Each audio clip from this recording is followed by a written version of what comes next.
안녕하세요. 저는 35살이고 현재 20개월이 된 아들을 키우고 있는 가정주부입니다. 제가 이 사연을 적게 된 이유부터 말씀을 드리면 제 남편은 바람을 피웁니다. 그런데 남들처럼 밤을 지새우면서 만나는 것도 아니고 꼭 새벽부터 나가서 만나고 있더라고요. 정말 그 모습을 보면서 황당하기도 하고 참 부지런하게도 바람을 피는구나 싶더라고요. 아마도 그래서 제가 이렇게 오랫동안 못 잡았던 것 같기도 합니다. 그리고 하필 제가 아침잠이 많습니다. 태생적으로 원래 잠이 많았죠. 더군다나 아이를 키우면서 수면 시간이 뒤죽박죽이 되어버린 터라 남편이 출근을 하는 새벽 시간에는 거의 항상 기절 상태였습니다. 그래서 밖에서 바람을 피우는지 뭘 하고 다니는지 알 수 있는 정신이 아니었던 거죠. 그런데 이런 정신없는 상황에도 촉이라는 게 무섭긴 하더라고요. 저도 정말 뜬금 포인트에서 남편이 이상하다고 느껴졌었거든요. 그건 바로 다름 아닌 블랙박스였습니다. 블랙박스 영상을 본 건 아니었습니다. 그냥 말 그대로 블랙박스 그 자체만으로 느낌이 왔던 거죠. 왜냐하면 제 남편은 정말 결벽증에 가까울 만큼 매우 깔끔한 성격입니다. 아내와 아이를 두고 하는 짓을 보면 자기 자신한테는 그렇게 더러운 놈이 없었던 것 같지만요.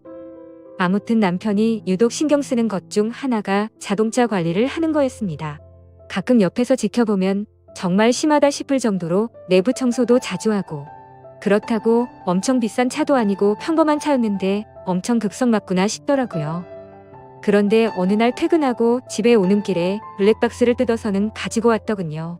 그 모습을 보고 저는 처음에는 고장이 나서 가져온 줄 알았고 별로 신경도 쓰지 않았죠. 그렇게 며칠 동안을 놓아둔 곳에 블랙박스가 그대로 있었습니다. 새로 달지도 않고 사지도 않았던 거죠.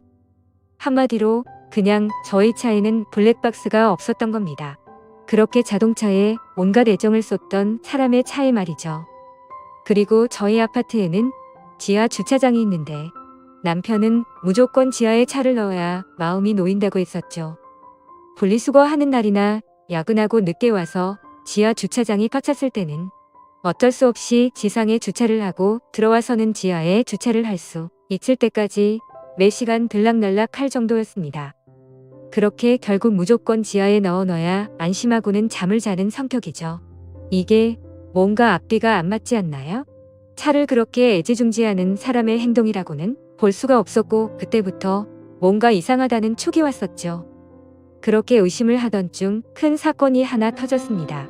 제가 새벽까지 아이 달래느라 잠을 거의 못 자서 침대에 누워 뒤척이고 있는데 옆에서 남편이 갑자기 벌떡 일어나더니 화장실도 아니고 주방으로 급하게 가더라고요. 그래서 뭐지 싶어서 시간을 봤더니 아직 출근 시간은 한참 멀었는데 도대체 뭐라는 거지 싶었습니다. 그렇게 눈을 감고 가만히 누워있는데 주방에서 고소한 냄새가 났죠. 아마도 토스트를 굽는 것 같았어요. 그러더니 어디론가 전화를 하더니 계속 먹을 걸 만들었고 15분 정도가 지난 뒤 주방에서 나와서 샤워를 하고는 출근 준비를 해서 나가더라고요. 일부러 자는 척하고 있던 저는 남편이 나가자마자 주방으로 가봤습니다. 그런데 주방에는 아무런 흔적도 없이 엄청 깨끗하게 되어 있더라고요. 내가 꿈을 꾼 건가 싶었고 황당했죠. 그래서 눈에 보이는 프라이팬을 밑바닥을 만져보니 아직 미지근하더군요.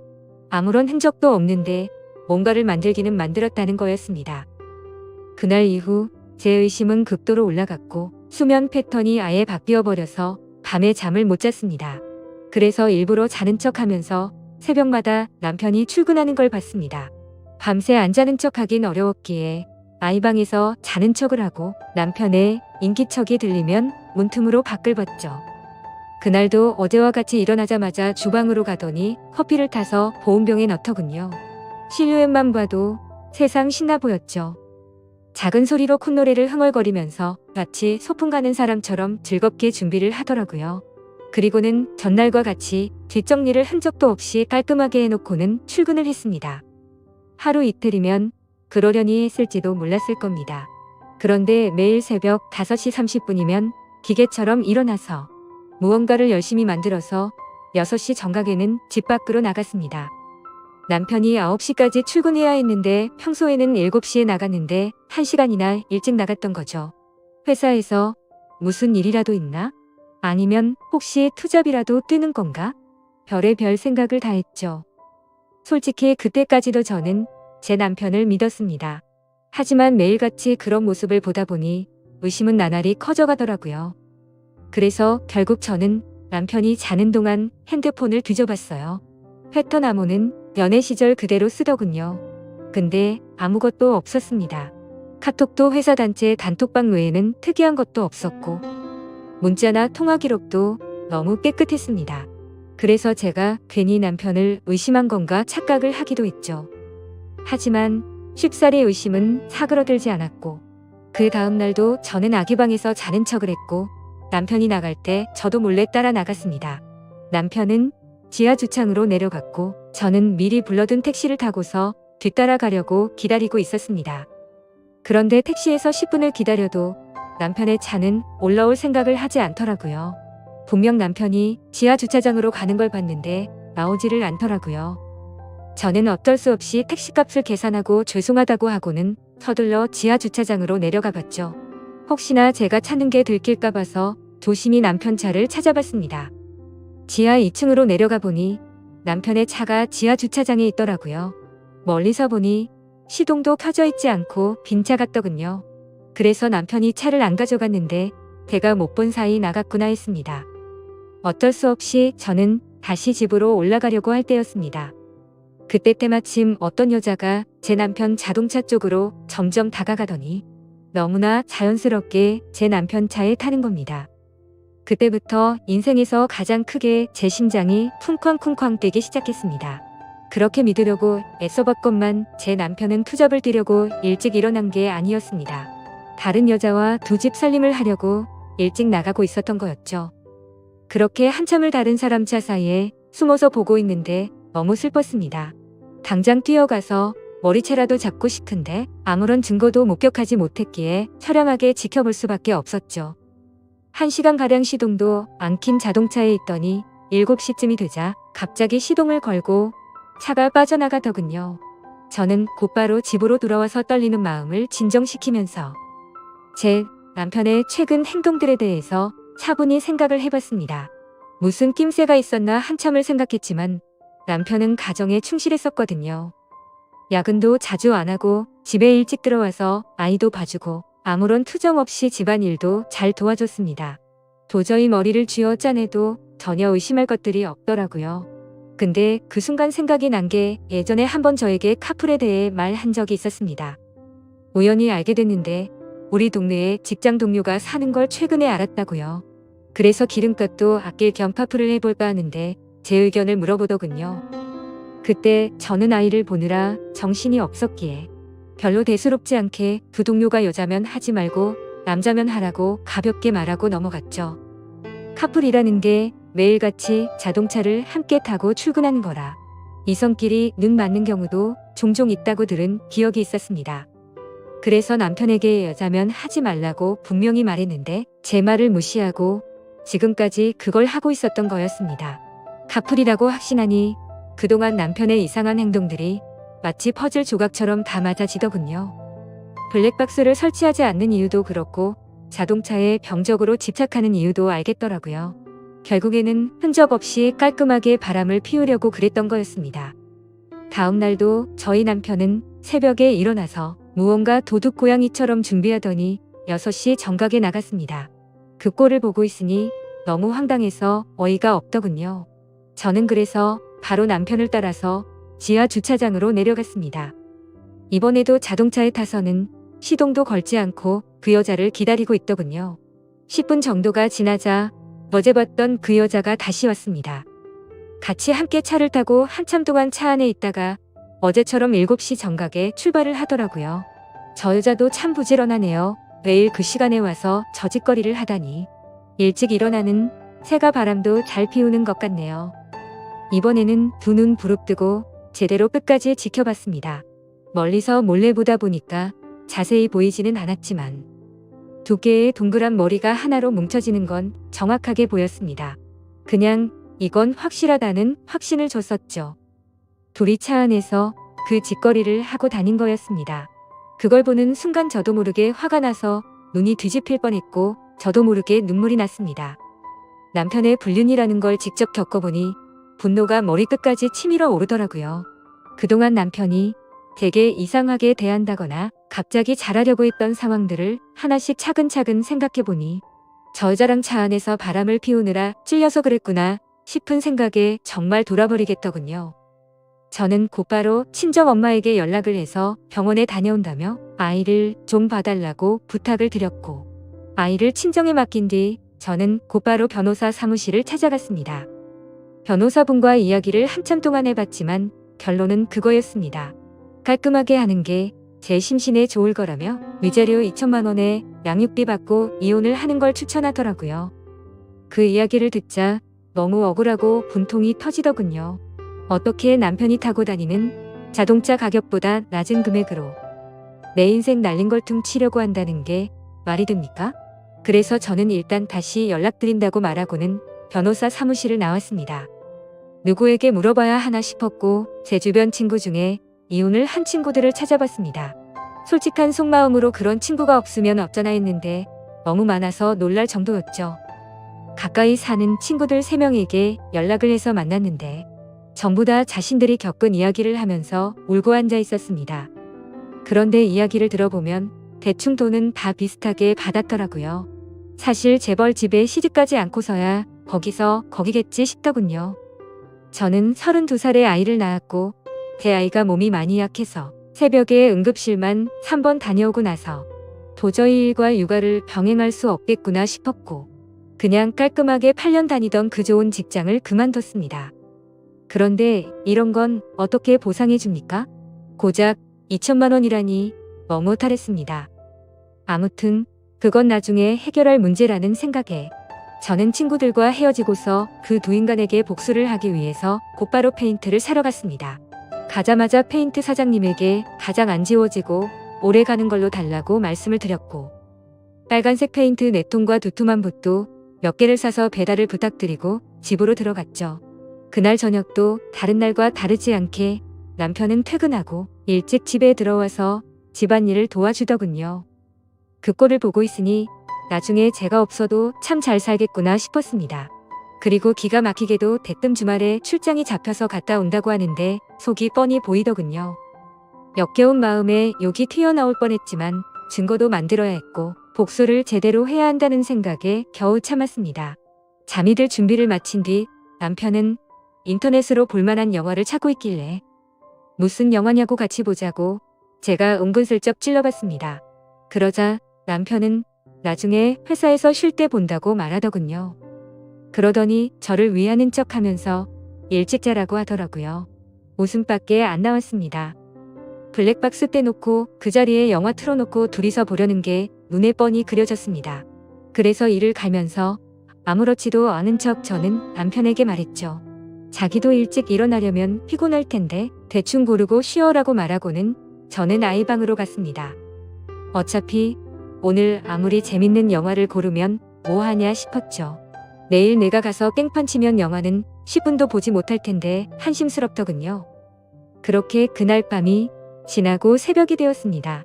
아니나 다를까 부지런하신 남편놈은 똑같이 새벽에 일어나더니 열심히 준비를 해서 나갔고요.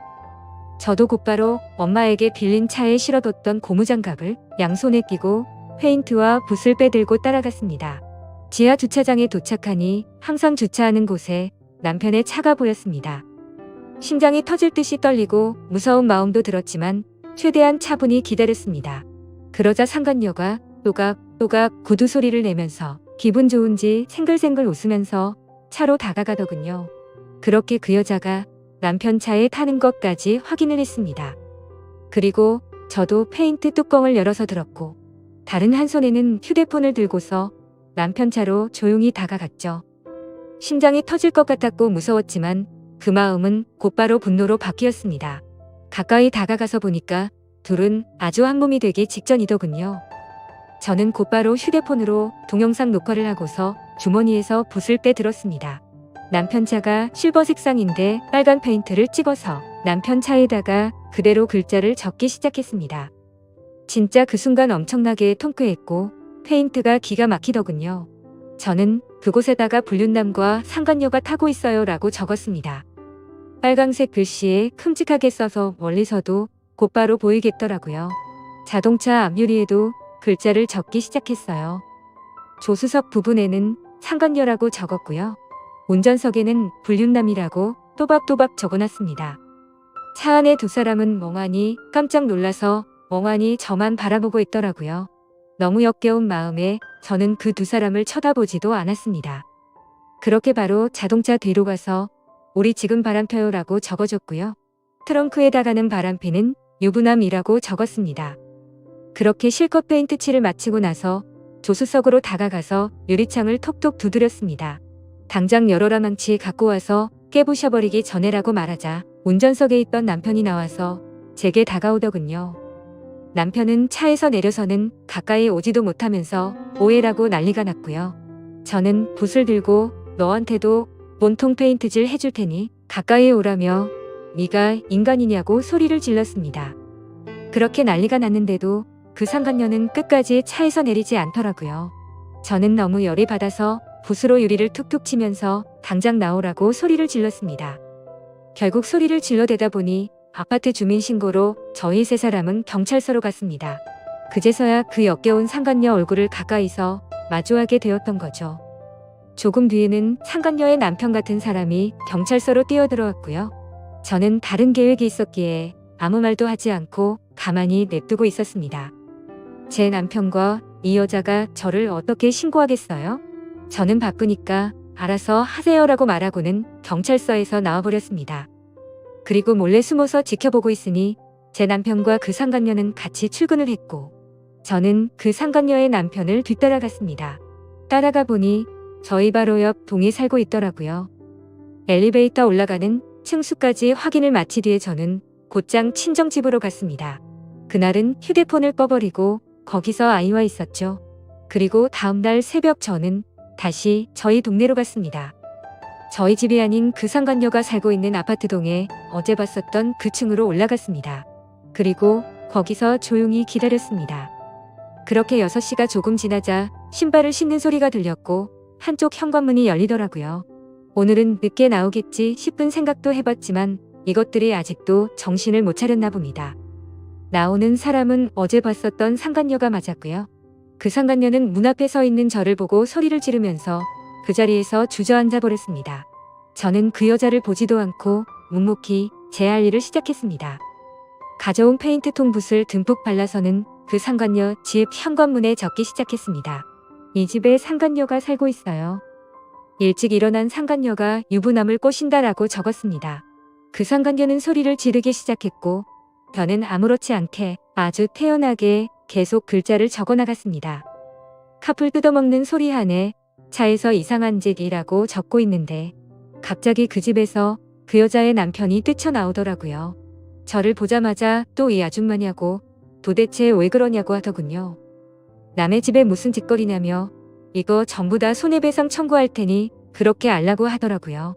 저는 그 여자 남편한테 물어봤습니다. 아저씨, 혹시 아저씨도 아침 잠이 많으신가요? 일찍 못 일어나시죠? 라고 물었습니다. 그러자 그게 무슨 소리냐며 아침 잠하고 이 짓이랑 무슨 상관이냐며 화를 내더군요. 저는 제 핸드폰을 꺼내서 어제 녹화한 영상을 보여주면서 말했습니다. 아저씨 와이프랑 내 남편 놈이랑 꼭두 새벽마다 만나서 그렇게 부지런하게 자동차에 둘이 달라붙어서 카풀인지 뭔지 바람을 폈어요. 아저씨도 정신 차리세요. 라고 했죠. 그때 때마침 제 남편에게서 전화가 오더라고요. 전화를 받자마자 지금 어디냐고 버럭 소리를 지르더라고요. 안 그래도 열받는데 저를 또 건들더군요. 그래서 제가 한마디 했습니다. 야, 다음에는 네 차례야. 너는 회사에서 딱 기다리고 있어라. 내가 페인트통 들고 지금 바로 갈 거니까. 그 시각이 아침 7시였는데 그 여자 집 앞에서 소리를 지르고 있었습니다. 또다시 주민 신고가 들어갔는지 곧바로 아파트 경비 직원분들이 올라왔고 저는 강제적으로 그 사람들에게 떠밀려서 엘리베이터에 올라탔습니다. 1층으로 내려가니 제 남편이 이쪽으로 뛰어오고 있더군요. 이젠 더 이상 그 자동차 안에서는 못 기다리나 봐. 라고 했더니 남편이 그러더라고요. 적당히 좀 해라며 동네 창피하게 아침마다 뭐 하는 거냐고요. 그 말을 듣는 순간 피해자 코스프레를 하길래 너무 역겨워서 구역질이 날 것 같았고 정말 너무 화가 났습니다. 그래서 저는 곧바로 소리를 지르면서 말했습니다. 그럼 내가 아침마다 동네에서 한 짓은 뭐냐고 물었고 주차장에서 그 짓거리 한 건 당당하냐고 소리 질렀습니다. 그러자 남편이 제 행동이 질린다면서 제가 원하는 대로 이혼해준다며 되려 큰 소리를 치더라고요. 아무리 간통죄가 없어졌다고 해도 저렇게 당당하게 이혼을 해준다라는 소리가 나오는 게 어이가 없었습니다. 저는 더 이상 분노를 참을 수가 없었고 들고 있던 페인트 붓으로 남편의 뺨을 쳐버리고 돌아서서 갔습니다. 그때부터 저는 이제 정말 무서운 게 없다는 걸 깨달았죠. 그러자 남편은 뒤에서 온갖 욕을 하면서 동네가 떠나가라 소리를 질러대더라고요. 저는 가볍게 그 말을 무시해버리고 곧바로 택시를 타고 친정집으로 갔습니다. 가서 씻고 나서 마음도 진정시킨 뒤에 본격적으로 이혼 준비를 시작했습니다. 최근에 만났었던 이혼한 친구들을 한자리에 다시 불러서 얘기를 듣는데 정말 처참하더라고요. 제가 앞으로 몇 달 뒤면 저 친구들과 같은 모습이 될 거라는 생각에 암담해졌습니다. 이제 슬슬 좀 현실이 보이더라고요. 제가 이혼을 한다는 것도 그렇고 앞으로는 혼자서 아이를 키워야 한다는 것도 이제 좀 와닿았습니다. 그리고 나서 저는 다시 변호사들을 찾아다녔습니다. 하지만 여러 곳을 다녀봤지만 현실적인 위자료 금액은 거의 비슷하더군요. 그 못된 상간녀에게 받을 수 있는 금액도 비슷했고요. 그런데 그 돈을 받는다고 해서 제가 받은 충격과 분노가 도저히 풀리지는 않을 것 같더라고요. 저는 또다시 복수를 하겠다고 각오를 다잡고 빨간 페인트를 들고서 상간녀의 회사로 찾아갔습니다. 제가 연락을 하자마자 상간녀는 총알같이 로비로 튀어나와 있더라고요. 제가 또 어떤 글자를 어디에 적을지 무서웠겠죠. 저를 보자마자 제 손을 잡고는 로비에 있는 커피숍으로 끌고 갔습니다. 테이블에 앉자마자 상간녀가 저에게 말하더군요. 자신이 저번에는 경황이 없어서 가만히 있었는데 적당히 하라고 하네요. 참는 것도 한계가 있다면서요. 그리고 왜 당신 남편은 가만두고 자신한테만 그러냐면서 합의금이든 위자료든 원하는 게 줄 테니까 자신은 좀 내버려 두라고 뻔뻔스럽게 말하더군요. 아무튼 그 여자가 그렇게 당당하게 돈 이야기를 먼저 하길래 제가 얼마나 줄 거냐고 물어봤습니다. 그러니 본인도 여기저기 알아보니 1,500이면 충분한데 2,000까지 해준다고 하더군요. 여기서도 2천만 원이라는 소리를 들으니까 갑자기 화가 확 나더라고요. 그래서 저는 내 등에 가격표라도 붙어있냐고 왜 가는 곳마다 나한테 2천만 원 거리냐고 했습니다. 내 35년 인생 가격이 고작 2천만 원이냐고 소리쳤고 그 돈은 개나 주라고 말했습니다. 나는 내 방식대로 풀고 싶으니까 시간 없는 나 붙잡고 헛소리 짓거리지 말고 당장 네 사무실로 올라가게 앞장서라고 말했습니다. 그러자 그제서야 그 당당했던 여자가 공손해지더라고요. 제 팔을 붙잡으며 제가 잘못했어요. 제가 어떻게 하면 화가 풀리시겠어요? 라며 저에게 매달리더군요. 그래서 저는 말했습니다. 나는 배운 여자라 글을 써야만 풀려. 네 사무실에 상간녀라고 도배를 해야 풀리겠으니까 당장 앞서라고요. 그러자 상간녀는 갑자기 제 페인트통을 잡고 펑펑 울면서 제발 살려달라며 자신이 잘 못했다고 하더군요. 그렇게 로비 한복판에서 그런 일이 벌어지다 보니 지나가는 사람들이 슬슬 저희 쪽으로 몰리더니 웅성거리기 시작했습니다. 그때 또다시 제 남편에게서 전화가 왔습니다. 제가 저번에 회사 간다고 질러놔서 그런지 불안했는 것 같더라고요. 전화를 받아서 말했습니다. 나 지금 너희 회사 로비 왔는데 이 상간녀 사무실 들렸다가 네가 있는 곳 가주겠다고 말했죠. 통화를 듣고 있던 상간녀는 이제 아주 제 페인트통을 끌어안고 펑펑 울면서 잘못했다고 살려달라고 하더군요. 주변을 둘러보니 회사 경비분들도 이제 슬슬 저에게 다가오고 있었습니다. 요즘 참 태어나서 처음으로 경비하시는 분들이 저를 무지 좋아하는 것 같더군요. 상황을 보니까 어차피 상간녀 사무실로 들어가긴 힘들어 보였습니다. 그래서 로비에서 끝장을 봐야겠다라는 생각이 들어서 사람들 다 들으라는 듯 큰 소리로 말했습니다. 바람은 네가 내 남편이랑 폈는데 내가 왜 용서를 해야 하냐며. 내 20개월 된 아들 인생은 앞으로 어쩔 거냐고 소리쳤습니다. 내 아들은 앞으로 지 아빠도 편하게 못 보는데 그건 어떻게 할 거고. 한 가정을 처참하게 부숴놓고 말로만 미안하다고 하면 끝이냐고 미안하면 당장 꿇어서 제대로 사과하라고 했죠. 그러자 사람들이 너무 많이 모여서 그 여자도 눈치가 보이는지 망설이고 있더군요. 그래서 저는 그 여자에게 다가가서 끌어안고 있는 페인트통 뚜껑을 확 열어버렸습니다. 그럼 그냥 여기에다가 글씨 써준다고 말하자. 곧장 바로 무릎을 꿇으며 펑펑 울며 잘못했다고 싹싹 빌었습니다. 사람들은 그 모습을 보며 웅성거렸고 사진도 찍기 시작하더라고요.